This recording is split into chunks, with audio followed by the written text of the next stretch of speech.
Bonjour à tous et bienvenue dans Smart Patrimoine. Smart Patrimoine, l'émission qui vous accompagne dans la gestion de vos finances personnelles, mais l'émission qui décrypte également avec vous les enjeux et les actualités du secteur de la gestion de patrimoine. Une émission que vous pouvez retrouver tous les jours sur Bismart for Change, mais aussi en replay sur le site de Bismart for Change et sur les réseaux sociaux de Bismart for Change. Au sommaire de cette édition, nous commencerons tout d'abord avec Patrimoine Passion, où nous ferons un point sur les montres de collection. Quelle est la tendance qui se dégage au premier semestre sur ce marché des montres de collection qui peuvent être parfois des montres d'investissement. Nous en parlerons dans un instant et nous recevrons pour cela Pascal Paul, le PDG de Chronos 360. Ce sera la première partie de l'émission. Nous enchaînerons ensuite avec Enjeu Patrimoine, un enjeu patrimoine où nous reviendrons sur les différents décrets qui sont sortis à fin juin ou début juillet 2024 en lien avec l'entrée en vigueur de la loi partage de la valeur qui, elle, n'entrera en vigueur que en janvier prochain. Mais ces décrets nous donnent quelques indications, notamment sur des stratégies en lien avec votre épargne salariale. Nous ferons le point dans un instant avec François Dillman, directeur du développement épargne chez Malakoff Humanis, mais aussi avec Simon Fabre, président et fondateur de Roseau Patrimoine. Et puis enfin, dans la dernière partie de l'émission, dans l'œil de l'expert, nous aurons le plaisir de retrouver Guillaume Essette, directeur associé chez Gfineo, avec qui nous nous poserons une question que beaucoup se posent en ce début ou en tout cas en cette rentrée. Que faire face à une éventuelle instabilité fiscale amenée par un nouveau gouvernement que nous ne connaissons pas encore? Ce sera donc la troisième partie de l'émission. On se retrouve tout de suite sur le plateau de Smart Patrimoine. Quelle dynamique en cette rentrée en ce qui concerne les montres de collection? Voilà le sujet qui va nous animer à présent dans Patrimoine Passion. Et pour cela, nous avons le plaisir de recevoir un des experts et un des habitués du sujet sur le plateau de Smart Patrimoine. J'ai nommé Pascal Paul. Bonjour Pascal Paul. Bonjour Nicolas, merci de me recevoir. Merci à vous d'être avec nous. Toujours un plaisir de venir vous voir chez Bismart. Merci d'être là. Vous êtes le PDG de Chronos 360. Première question avant d'aller un petit peu effectivement dans les tendances. En introduction, j'ai dit qu'on pouvait parler de montres de collection, montres d'investissement. On peut aller jusqu'à parler de montres d'investissement. Ça existe réellement? Tout à fait, puisque les montres ont prouvé depuis des dizaines d'années leur statut de valeur refuge. Aujourd'hui, on a des pièces d'ailleurs qui ont fait des scores aux enchères qui dépassent les grands tableaux de maîtres. Donc oui, c'est un vrai produit d'investissement depuis très longtemps. Et alors, qu'est-ce que vous constatez Alors, on tourne cette émission à fin août 2024. J'imagine que les chiffres s'arrêtent un petit peu avant pour le premier semestre. Qu'est-ce qu'on constate en ce début d'année, sur cette première partie d'année 2024, sur le marché des montres de collection, donc montres d'occasion? Tout à fait, d'occasion. Alors, on a les chiffres du neuf qui sont sortis, puisque les deux sont liés. D'accord. Le neuf alimente la seconde. Bien sûr, évidemment. Oui. Les chiffres de la Fédération horlogère sont sortis pour le premier trimestre. Alors, on est sur un marché comme tous les actifs tangibles qui a baissé avec la baisse des taux qu'on a connu ces dernières années. Il y avait un pic en 2022 sur ce marché-là qui a été depuis résorbé. On est revenu sur des cotes, on va dire, d'avant Covid. D'accord. Et aujourd'hui, les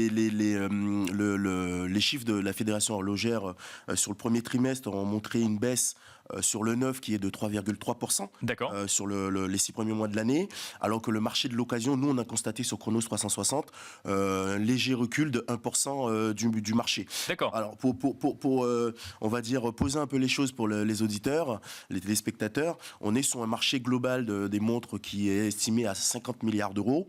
Dans ces 50 milliards d'euros, en France, mondial. En mondial, il y a 27 milliards qui est fait par le neuf et 23 milliards qui est fait par la seconde main. Sachant que la France représente à peu près 1,5% de ce marché. Le marché français est autour d'1 milliard d'euros sur une année pleine. Avec des entreprises qui, dans le neuf, si je puis dire, qui alimente aussi cet effet rareté qui se retrouve après derrière dans le marché de l'occasion. Exactement, puisque c'est souvent des éditions limitées, et puis on est sur un produit, de désirabilité, on n'en produit pas beaucoup, enfin voilà, ça contribue aussi à maintenir la valeur et la cote des montres. Donc quand le marché recule de 3,3% dans le neuf, on se rend compte que l'occasion est plus résilient quelque part, la collection est plus résiliente. Exactement, l'occasion est plus résiliente, d'ailleurs on s'en est rendu compte aux enchères, et puis sur nos plateformes, il y a une espèce de rareté puisque les produits sont uniques, sont plus produits. Donc du coup, celui qui le veut est prêt à mettre le prix. Alors que le neuf, il y a un pricing power qui est quand même là par les marques, mais globalement, le fait de produire pour répondre à une demande fait que c'est un peu plus impacté par la situation économique. Quoi. Et alors, ce qui est intéressant, c'est que quand on suit les marchés financiers, on ne pouvait pas passer à côté de la progression du cours de l'or sur les derniers mois, et ça se retrouve aussi dans les montres, tout à fait. Alors, Pascal Paul. Tout à fait. On a fait un constat. Alors, on a évidemment, quand les chiffres sont sortis, nous on a essayé de rechercher, voir ce qu'il y avait d'un décryptage de ce qui se passe derrière. Et ce qu'il en ressort, c'est que on a quand le marché baisse de 3,3%, on a le segment des montres en or et en métaux précieux qui croît lui de plus de 2%. Donc c'est quand même assez conséquent. On a constaté aussi une très forte résilience par rapport au plongeon du marché chinois, parce que ce qu'il faut savoir, c'est que la demande sur le marché chinois a plongé en Chine et à Hong Kong de quasiment 40% sur les montres. D'accord. Et il y a en face, on a quand même le marché américain, le Japon et puis la France qui tire la demande, et on finit à -3 avec la Chine qui baisse, et la Chine et Hong Kong qui baissent de -40. D'accord. Donc, la résilience est vraiment là. Mais et ça mérite de s'y intéresser, parce que je refais le parallèle avec les marchés financiers. Quand on voit un marché chinois un peu plus en difficulté, on voit des valeurs du luxe qui sont particulièrement impactées. On pourrait se dire que sur les montres de collection, la tendance est exactement la même. Et ce que vous nous dites, c'est que non, ça se compense avec d'autres régions du monde. Ça se compense avec d'autres marchés, le Japon, les États-Unis, et puis beaucoup en Europe. Vous avez 3 marchés phares, hein, c'est la France, l'Allemagne et puis l'Italie. D'accord. Et avec le UK évidemment, même s'il y a eu le Brexit, qui est aussi un gros marché horloger qui tire énormément la demande. Donc effectivement, il vaut mieux acheter des montres en or, si je comprends bien, à l'heure actuelle, ou en tout cas, c'est celles qui, ou vaut mieux les vendre, en tout cas, parce que c'est celles qui se vendent le plus. Exactement. Alors la tendance qu'on a constatée, c'est que les investisseurs se sont certainement dit qu'il y a la possibilité de faire une pierre deux coups, c'est-à-dire j'investis dans une valeur refuge qui est la montre, et en même temps, j'investis dans une autre valeur refuge qui est l'or, puisque les cours de l'or ont quand même assez explosé depuis le début de l'année. On est à plus 12% pour l'once d'or qui tutoie les $2500 depuis 8 mois, et le lingot se négocie aussi de $70 000. Donc on est sur un marché de l'or qui est extrêmement dynamique, et je pense que les investisseurs font le pari d'investir sur les deux actifs en même temps.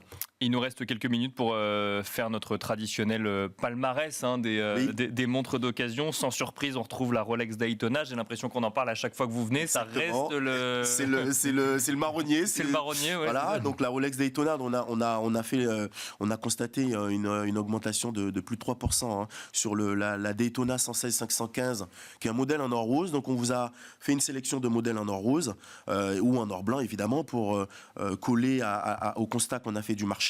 Alors pour la petite info, la Daytona, c'est un modèle qui a été lancé en 1963 par Rolex en hommage au fameux circuit automobile Daytona Bay, et qui aujourd'hui c'est la montre chronographe qui a été fait le prix le plus élevé aux enchères avec le modèle Paul Newman, qui a atteint 17 millions d'euros. Et donc là, plus 3% au premier semestre. Exactement, la Daytona. Exactement, c'est encore ça sur un marché qui lui est en baisse. Donc voilà. Et alors chez Audemars Piguet, on a plus 5% sur la Royal Oak Kasparov. Exactement. Alors ce modèle-là, il y a une petite histoire assez sympa, c'est que le joueur d'échecs Kasparov était fan du chronographe Royal Oak, et à chaque fois qu'il jouait aux échecs, il chronométrait son jeu avec cette montre qui était posée à côté. Donc la montre a pris ce petit nom. Et ce modèle en or blanc, on a constaté plus 5% de croissance sur le semestre qui vient de passer dessus. Et alors la troisième que vous avez souhaité mettre en avant, qui affiche plus de 2% au premier semestre, c'est une Patek Philippe. Exactement, Patek Philippe. Donc on retrouve, on va dire, le trio Rolex, Patek, Audemars Piguet, et c'est une Patek Philippe Nautilus. C'est la référence 5712G pour ceux qui connaissent. C'est pareil, on est sur un modèle sport chic, comme la Royal Oak, qui a été dessinée par Gérald Genta, qui est sorti en 1976 et qui est un peu le Graal horloger. Tout collectionneur de montres veut posséder cette pièce, et on est sur 3% de croissance, sur 2% de croissance depuis le début de l'année. Exactement. Il nous reste quelques mois avant la fin de l'année 2024. À quoi s'attendre sur les derniers mois de l'année? Est-ce que cette tendance, par exemple, des montres en or risque de continuer selon vous? Est-ce que vous êtes plutôt optimiste ou attentiste sur cette fin d'année? Alors nous, on est plutôt optimiste puisque le marché horloger, contrairement à d'autres actifs, la correction, elle a été très rapide. C'est-à-dire, ça fait déjà 8-9 mois où il y a une correction de quasiment 30% du marché sur toutes les pièces sur lesquelles il y avait une bulle ou qui avait trop monté pendant le Covid. Donc globalement, on est sur un marché qui s'est déjà stabilisé. D'ailleurs, les courbes de notre index le montrent. On est au creux de la vague et ça remonte. Donc on est plutôt optimiste. La demande est forte. Donc on croit à une fin d'année plutôt positive sur notre marché. Merci beaucoup Pascal Paul de nous avoir accompagnés sur Smart Patrimoine. Je rappelle que vous êtes le PDG de Chronos 360. Merci beaucoup. Merci de m'avoir invité, Nicolas. Et quant à nous, on se retrouve tout de suite dans Enjeu Patrimoine. Et nous enchaînons à présent avec Enjeu Patrimoine. Nous allons faire un point sur les évolutions en matière d'épargne salariale avant l'entrée en vigueur ou en tout cas en janvier 2025 de la loi partage de la valeur. Nous allons revenir sur les différents décrets qui ont été publiés à fin juin, début juillet sur le sujet. Et pour en parler, nous avons le plaisir de recevoir deux experts, deux invités du sujet. François Dillmann tout d'abord. Bonjour François Dillmann. Bonjour. Bienvenue sur le plateau Smart Patrimoine. Vous êtes directeur du développement épargne chez Malakoff Humanis Epsens et nous avons le plaisir d'accueillir à vos côtés également Simon Fabre. Bonjour Simon Fabre. Bonjour Nicolas. Vous êtes président et fondateur de Roseau Patrimoine. Alors on a intitulé cette émission Loi partage de la valeur, première étape. C'est pas tout à fait une première étape, il y en a eu plusieurs des étapes, mais on aurait même plutôt dû dire dernière étape avant janvier 2025. Mais ça nous donne quand même un certain nombre d'informations supplémentaires. Deux décrets ont été publiés, l'un au 30 juin, l'autre le 6 juillet au journal officiel. Et ils nous disent un certain nombre de choses. Je commence avec le moins important, si je puis dire, ou en tout cas les petites évolutions qui concernent notamment les nouveaux cas de déblocage anticipé. Je ne sais pas si on peut en dire un petit mot. François Dillmann, 3 nouveaux cas de déblocage anticipé pour inciter toujours plus à placer de l'argent sur des plans d'épargne entreprise. Alors exactement, donc juste en préambule sur ces nouveaux cas de déblocage, on en a eu toute une série, fut un temps, je vous souvenez, il y avait les Sarkozettes, les Baladurettes, enfin ils ont beaucoup de noms. Ça n'a jamais été massivement utilisé. Donc je ne pense pas que ces 3 nouveaux cas de déblocage voient un succès massif. Néanmoins, donc il y en a 3, c'est le proche aidant, donc les frais liés à l'aide d'un proche qui est malade ou qui aurait besoin d'être aidé. La rénovation énergétique du logement, résidence principale, donc là aussi, donc mise aux normes et rénovation énergétique. Et enfin, l'acquisition d'un véhicule propre. Donc alors on a eu les décrets d'application, c'est la voiture, scooter. Et le vélo est aussi concerné. D'accord. Donc ça, je pense que ça peut avoir un petit peu plus de succès au vu du succès actuel de tout ce que sont les véhicules électriques pour débloquer son épargne. Mais juste une petite remarque, c'est que la durée de détention moyenne de cette épargne salariale et retraite est d'aujourd'hui de 10 ans, ce sont les chiffres AFG. Donc c'est vrai que les salariés ne l'utilisent pas nécessairement chaque fois qu'il y a un cas de déblocage, mais ont vraiment une volonté d'épargne retraite et d'épargne moyen terme. Ça veut dire quoi? Ça veut dire que quelque part, en fait, on a ces cas de déblocage anticipés toujours plus nombreux pour inciter, mais quelque part derrière, on ne les utilise pas ou pas tout le temps. On s'aperçoit que les salariés ne n'utilisent pas tant que ça. D'accord. C'est notamment lié à une chose, c'est que cette épargne est en année glissante. Donc quand ils regardent leur relevé de compte, ils n'ont pas 5 000 ou 10 000 euros finalement de disponibles. Ils vont avoir une partie de disponible, une partie de bloquée sur 2, 3 ans, 4 ans et 5 ans, et une partie bloquée jusqu'à la retraite. Donc c'est pas évident de se dire je récupère tout pour aller acheter quelque chose. C'est pas aussi simple que ça. Donc ce qui fait que cette épargne est relativement pérenne. La plupart des encours ont passé la durée de blocage de 5 ans, mais restent investis sur les fonds aujourd'hui.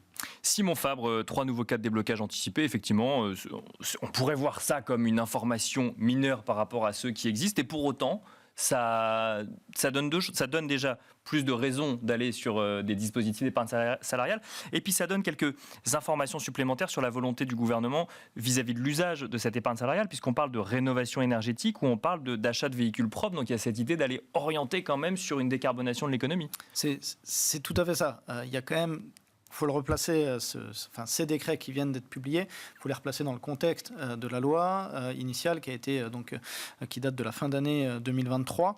Les différents décrets ont ensuite été mis en œuvre, mais il y a une vraie volonté d'impacter l'épargne des Français, notamment sur ces supports retraite qui sont encore pas forcément si développés que ça, puisqu'il faut quand même remettre aussi dans le contexte de cette future application, on parlait du 1er janvier 2025, puisque maintenant, il va y avoir une application, ou en tout cas un recours au partage de la valeur, et donc à la participation, à l'intéressement, au plan d'épargne entreprise, ou à n'importe quel autre dispositif qui va être beaucoup plus large. Bien sûr.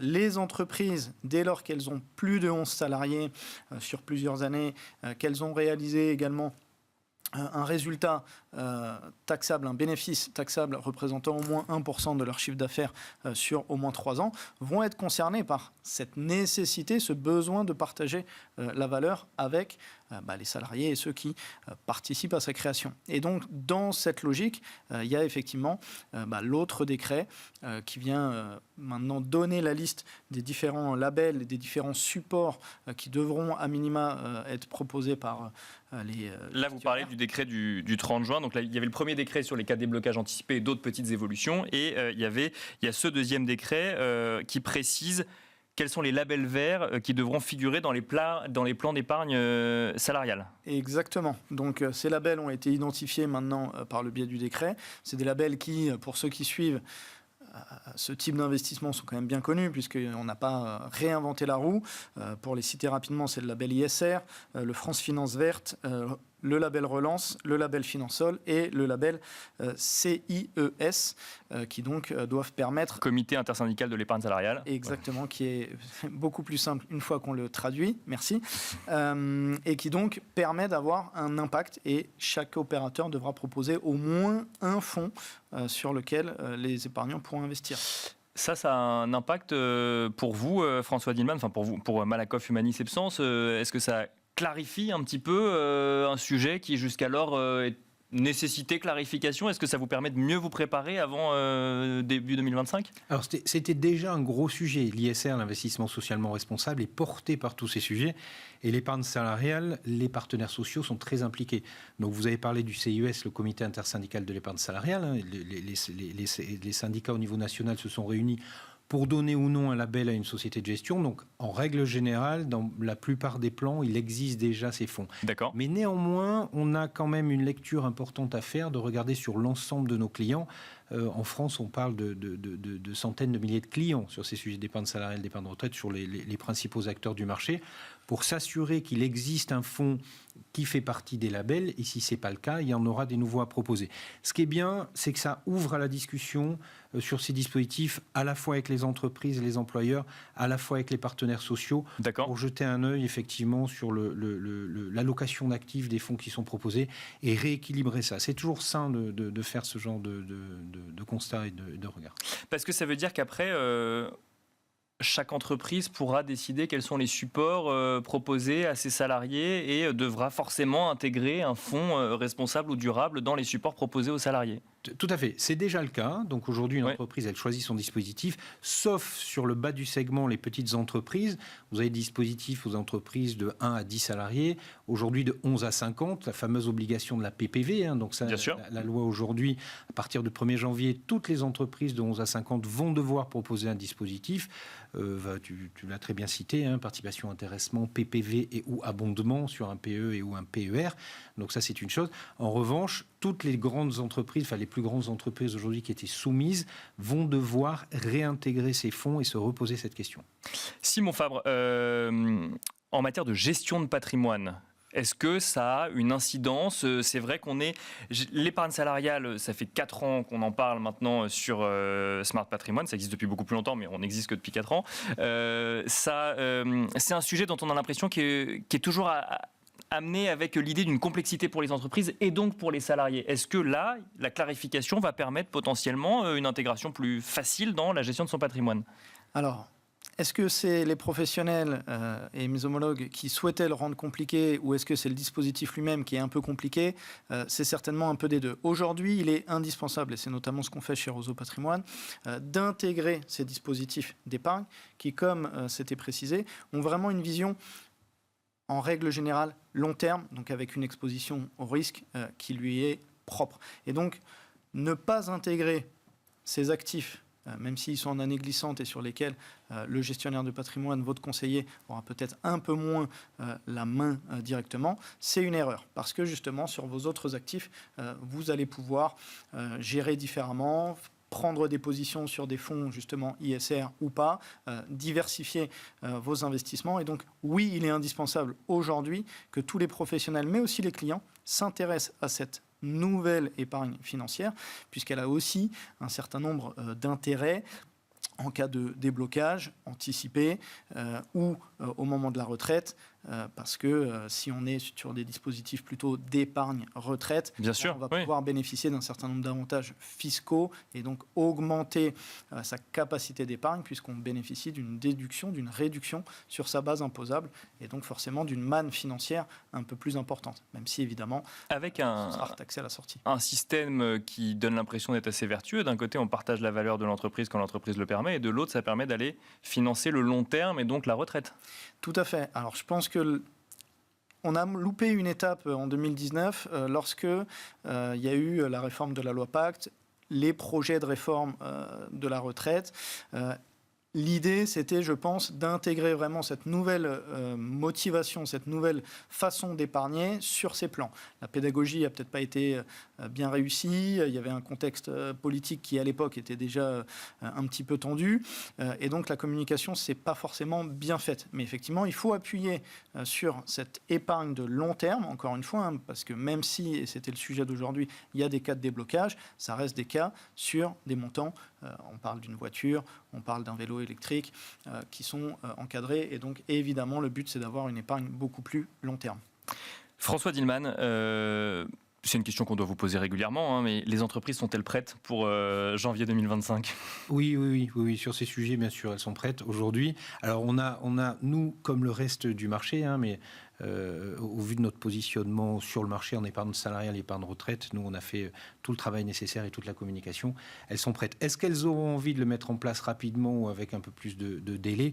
La loi ne précise pas si elles auraient des pénalités en fonction de la date de mise en place. D'accord. En l'occurrence, tout est mis en œuvre pour les accompagner. Les gros réseaux, les gros assureurs se sont préparés sur ces sujets. Avec un enjeu, alors on en parlait, on a pas mal parlé d'épargne salariale, mais aussi d'épargne retraite. Parce Bien que sûr. Le gros enjeu, on en a parlé, avec la déductibilité fiscale à l'entrée. Donc il faut qu'on accompagne les entreprises avec de la pédagogie, mais aussi les épargnants, parce que c'est eux qui vont être la clé des succès des dispositifs, s'ils versent ou pas. Donc ils ont cette fameuse éducation. Oui, il ne suffit pas que les entreprises se préparent, il faut aussi que derrière ce soit utilisé. Voilà. Et là-dessus, c'est un véritable enjeu. Et ce sur quoi nous, Malakoff Humanis, on travaille aujourd'hui fortement, c'est sur les frais de ces sujets, parce qu'on s'est aperçu que c'est bien de mettre en place... Alors, vous avez le PER qui s'appelle PERIN à titre individuel, PERO avec cotisation obligatoire, etc., PERECO quand c'est collectif dans l'entreprise. Mais néanmoins, si vous avez un empilement de frais, ce qui a été un travers de l'épargne retraite ces dernières années, ça peut être compliqué. Donc, on a en même temps que la loi PPV, la loi Industrie Verte, qui a un regard important et aiguisé sur ces sujets, donc beaucoup plus de transparence sur les frais, ça veut dire beaucoup plus de performance sur les fonds. Et là aussi, en matière de gestion d'actifs, il y a un vrai travail à faire pour s'entourer d'un bon gestionnaire d'actifs, parce que vous avez des fonds actions sur du long terme, très long terme, on parle d'épargne en tête qui vont être bons et d'autres moins bons sur le marché. Donc il faut être vigilant là-dessus. Simon Fabre, très rapidement, en tant qu'épargnant, il faut se préparer du coup à janvier 2025 ? Il faut se préparer en étant bien accompagné et effectivement en définissant vraiment sa stratégie d'investissement pour du très long terme, de la retraite, pour des opérations un peu plus moyen terme et pourquoi pas évidemment utiliser les cas de déblocage, notamment la rénovation énergétique de sa résidence principale ou l'acquisition d'un véhicule électrique quand on est sur de la participation, puisque ces nouveaux cas de déblocage, hein, évidemment, on le rappelle, concernent uniquement la participation et les plans d'épargne entreprise. Merci messieurs, merci Simon Fabre, président fondateur de Roseau Patrimoine, merci François Dillmann, directeur du développement épargne chez Malakoff Humanis Epsens. Merci à tous les deux. Merci à vous. Merci. Et quant à nous, on se retrouve tout de suite dans l'œil de l'expert. Et pour finir cette émission, nous avons le plaisir de retrouver en plateau Guillaume Essette, directeur associé chez Gfineo. Bonjour Guillaume Essette. Bonjour Nicolas. Bienvenue sur le plateau Smart Patrimoine. Merci de revenir dans l'œil de l'expert. On va traiter un sujet d'actualité politique aujourd'hui, même si on ne va pas parler de politique. Mais on suit quand même de près la nomination d'un futur gouvernement en France qui n'arrive pas à l'heure actuelle, mais qui pose beaucoup de questions aux épargnants en matière d'un risque d'instabilité fiscale, notamment Guillaume Essette.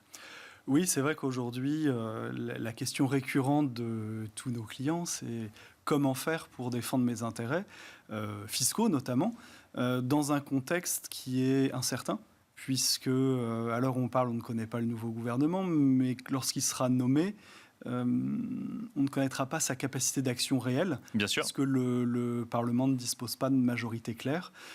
Et donc, quoi faire ou quoi ne surtout pas faire dans ce contexte. Alors, il y a quand même une chose qu'on peut faire, Ouais. parce que finalement, les particuliers, qu'est-ce qui les intéresse d'un point de vue fiscal ? C'est l'impôt sur le revenu, Mhm. principalement. Pour certains d'entre eux, l'impôt sur la fortune immobilière. Ou le retour d'un ISF. Absolument, ou le retour de l'ISF. Alors, autant sur l'impôt sur le revenu, il y a vraiment des choses à faire. Selon moi, pour l'ISF, il est urgent d'attendre. D'accord, très bien. Alors, en termes d'impôt sur le revenu, bien sûr, on ne sait pas à quel point le programme qui a été présenté par le nouveau Front populaire sera appliqué ou pas et dans quelle mesure. En tout cas, ce qu'on comprend bien, c'est qu'on ne va pas vers une baisse de l'impôt, quels que soient les gouvernements qui soient mis en place et quelle que soit leur capacité d'action parlementaire. Donc, on va soit vers une stabilité de l'impôt s'il n'y a pas de majorité possible au D'accord. Parlement pour faire voter des réformes, soit plutôt vers une augmentation de l'impôt sur le revenu. Le nouveau Front populaire parlait de passer de 5 à 14 tranches. On n'ira peut-être pas jusque-là, mais dans une forme de compromis, une certaine augmentation de l'imposition, en particulier des hauts revenus, semble être dans l'air du temps. Et ça, on peut s'y préparer ? Oui, on peut se protéger de cela. Est-ce que, par exemple, je vais droit au but parce Ouais. qu'on n'a pas non plus beaucoup de temps, est-ce qu'il faut s'y préparer avant fin 2024 pour prendre date, par exemple, sur certains types d'investissements ou certains types de placements ? Alors, plus que la prise de date, c'est la loi de finances rectificative qui peut être votée en théorie jusqu'au 31 décembre 2024 et qui s'appliquera au revenu 2024. D'accord. Donc si on augmente les tranches d'imposition, eh bien, malgré le prélèvement à la source, en mai, lorsqu'on déclarera nos impôts, on sera amené à payer le complément si on est concerné par la hausse d'impôts. D'accord. Donc, pour un contribuable qui est, par exemple, dans la tranche à 41% d'impôt sur le revenu, si finalement il est dans une nouvelle tranche à 50%, eh bien, le surcoût est quand même relativement élevé. Il y a une façon assez simple, en fait, de s'y préparer, c'est de maximiser ses droits à cotisation sur les plans d'épargne retraite. D'accord. Puisque, on le sait bien, tout ce qui est cotisé sur ces plans, dans la limite des plafonds, vient en déduction du revenu imposable. Donc, ce n'est pas une réduction d'impôt, c'est vraiment une déduction du revenu imposable. Et si on réduit son revenu imposable, peu importe le tarif de la nouvelle tranche, multiplié par 0, c'est toujours 0. Donc, c'est une sorte de pari presque pascalien, de dire si les impôts ne montent pas, j'ai l'efficacité habituelle du plan Bien d'épargne sûr, retraite. Si les impôts montent, mon plan d'épargne retraite devient encore plus rentable fiscalement. Ça peut être une solution simple que tout un chacun peut mettre en place sans attendre. Eh ben, on s'arrêtera là-dessus, mais si j'ai bien compris, pour se prémunir d'une instabilité fiscale à court terme, préparer sa retraite, finalement, c'est pas si mal. Et ça... C'est une bonne solution. C'est une bonne solution. Merci beaucoup Guillaume Essette de nous avoir accompagnés dans Smart Patrimoine, dans l'œil de l'expert. Donc dans Smart Patrimoine, je rappelle que vous êtes directeur associé chez Gfineo. Merci beaucoup. Merci Nicolas. Et quant à nous, on se retrouve très vite sur Be Smart for Change.